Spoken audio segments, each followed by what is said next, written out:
में गरीब मजलूम जो हैं अपनी ज़मीनों को पाने के लिए दर दर की ठोकरें खाते रहते हैं। ऐसा ही एक मामला हमारे सामने आया है। कहाँ का है, आइए उन्हीं से पूरी जानकारी लेते हैं। क्या नाम है भाई साहब आपका? मेरा नाम जियाउल शम्स है।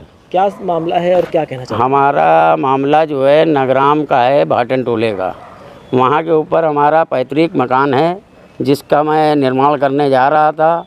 वहाँ के ऊपर जो है अनीक और एक तूफ़ैल उनके भतीजे हैं जिन्होंने उस पर आपत्ति लगा रखी है। वो अपने आप को स्वामित्व बताने लगे हैं और जबकि उसी के सामने हमारी मस्जिद भी है, हमारे नाम से है। वहाँ पे हमारी बाग भी है, उस पर मेरे पिताजी का नाम चढ़ा हुआ है।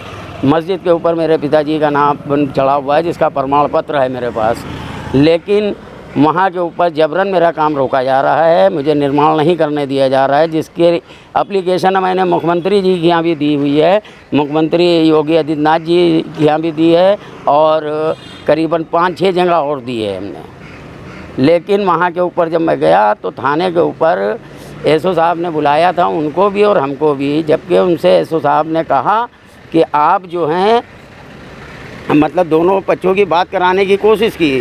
तो उन्होंने हमसे ये कहा कि भाई देखिए आपका मामला मैंने सारी गवाही करा ली, सब कुछ करा लिया और उनको से ये कहा कि भाई जब ये निर्माण करा रहे हैं तो इनको कराने दीजिए। लेकिन वहाँ के ऊपर मैं इनको नहीं रोक सकता क्योंकि आपके पास कोई कोर्ट का आर्डर नहीं है इसको काम को रुकवाने का। लेकिन उसके बावजूद जब मैं प्लाट पे पहुँचता हूँ तो उसके 1 घंटे के बाद मेरे पास फ़ोन आता है कि थाने पर से कि आप अभी ये काम ना करिए, 7 तारीख को। क्या लगता है वो क्यों कर रहे हैं? आपके पास कागज़ भी हैं उसके बावजूद भी?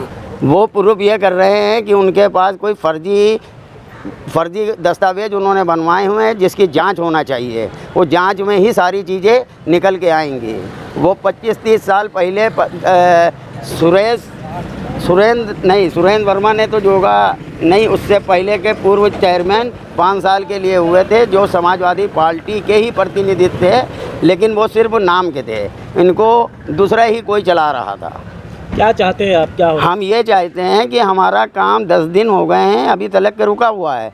हमारा काम क्यों रोका जा रहा है हमें ये नहीं समझ में आ रहा है। उनके पास ना कोई कोर्ट का आर्डर है ना कुछ है, जबकि ये मेरा पैतृक मकान है। वहाँ पे गवाहों से बयान लिए जाएं तो सारे बयान वहाँ से खुद निकल के आ जाएंगे जिसकी जांच एसआई ने कर ली।